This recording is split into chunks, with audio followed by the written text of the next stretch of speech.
Olá, bem-vindo à nossa aula de número 12 do segundo módulo de língua portuguesa. Nesta aula trabalharemos modernismo português.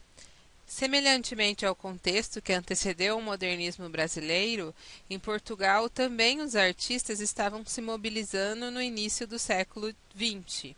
Muitos acontecimentos marcaram esse contexto, a começar pelo fim da monarquia, os efeitos produzidos pela Primeira Guerra Mundial em 1914, o sentimento ufanista reavivado, as influências vanguardistas europeias.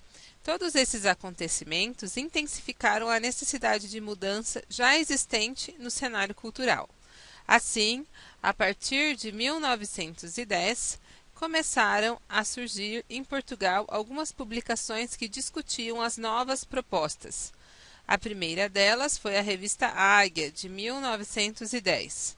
No entanto, quem obteve maior destaque e causou maior polêmica foi a revista Orfeu, a partir de 1915. Foi a partir dela que surgiu o nome da primeira geração modernista em Portugal, Orfeísmo. A revista Orfeu foi uma publicação trimestral que contou com apenas 2 números.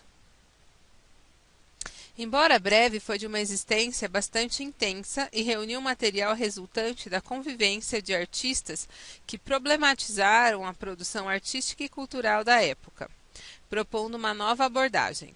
Essa publicação influenciou várias gerações futuras e teve como figuras de destaque Fernando Pessoa, Mário de Sá Carneiro e Almada Negreiros. Desses, vamos nos ater a falar sobre o primeiro deles, o Fernando Pessoa. Fernando Pessoa é considerado um dos maiores escritores de toda a literatura portuguesa e o maior do modernismo.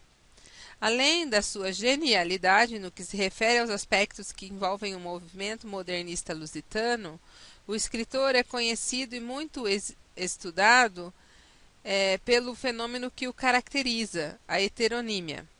Estas se constituem na criação de personalidades literárias, ou seja, ele não apenas criou obras literárias, mas também criou escritores com vidas próprias que abarcavam personalidade, biografia, identidade física, ideologia e estilo próprio. Críticos literários afirmam que foram identificados mais de 70 heterônimos entre aqueles desenvolvidos totalmente e aqueles esboçados. Aqui nós falaremos dos que são considerados perfeitos. São eles Alberto Caeiro, Ricardo Reis e Álvaro de Campos.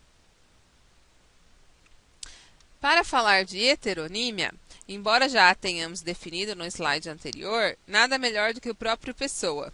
Veja esses versos. Multipliquei-me para me sentir precisei sentir tudo. Transbordei, não fiz senão extravasar-me. Despi-me, entreguei-me. E há, em cada canto da minha alma, um altar a um Deus diferente. Aqui nós podemos ver perfeitamente a necessidade de ser várias pessoas, de multiplicar-se para conseguir sentir cada uma delas. Quando falamos em heteronímia, em Fernando Pessoa, é de extrema importância abordarmos seus 3 heterônimos mais relevantes. Para iniciar esse processo, vamos falar de Alberto Caeiro. Considerado pelo próprio Pessoa como seu mestre, Caeiro era um poeta-filósofo. Não no sentido institucionalizado da palavra, ou seja, ele não frequentou a escola.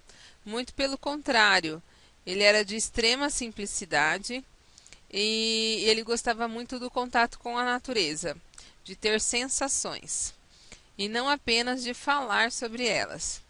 Ele era um simples guardador de rebanhos e, por ter essa profissão, então ele apreciava todas as coisas que a natureza lhe proporcionava.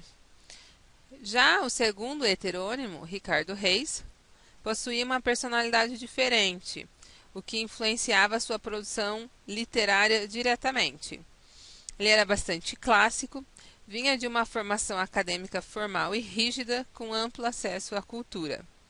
No entanto, semelhantemente a Caeiro, ele valorizava a vida simples.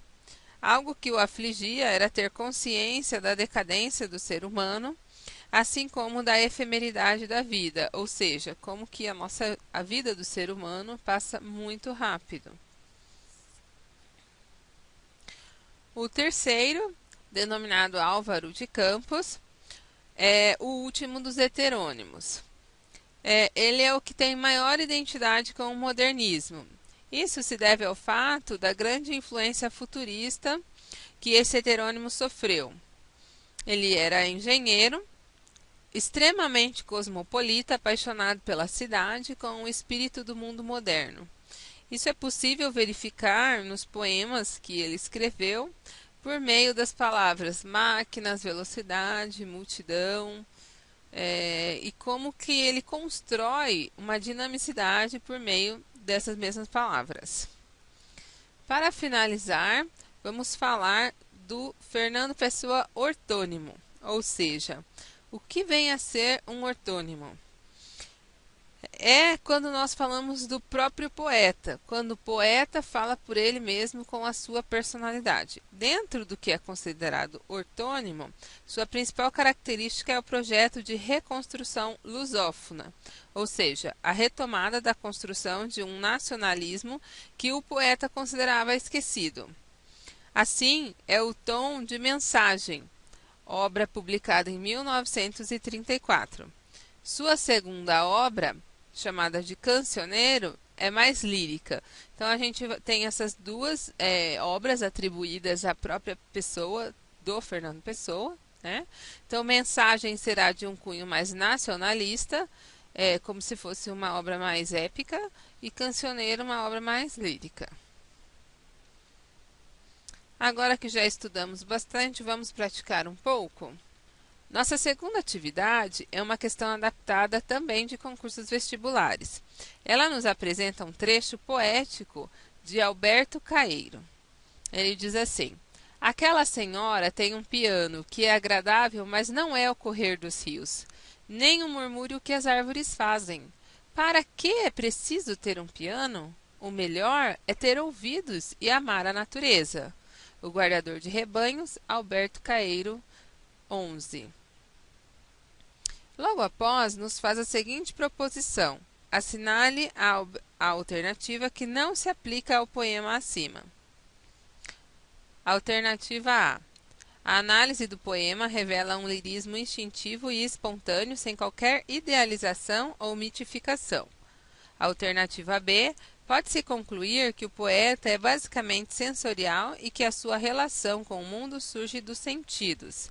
Alternativa C. Segundo o poema, o piano, objeto feito pelo homem, assume papel superior ao dos homens produzidos pela natureza. Alternativa D. O eu lírico não procura pensar o mundo, mas antes senti-lo. E por fim, a alternativa E. O eu lírico refugia-se na natureza, pois crê que pensar o mundo o afasta da essência das coisas. E aí, pensou na resposta para a nossa questão? Pois bem, a resposta correta é a alternativa C, uma vez que todas as outras atendem às características da obra do Alberto Caeiro. No entanto, o piano, objeto feito pelo homem, não é para ele superior à natureza. Esta foi a nossa 12ª aula do módulo 2 de língua portuguesa. Nela, nós falamos de modernismo português, contextualizando o surgimento do modernismo em português, a produção da revista Orfeu, seu principal autor, Fernando Pessoa, e seus heterônimos. Até a nossa próxima aula.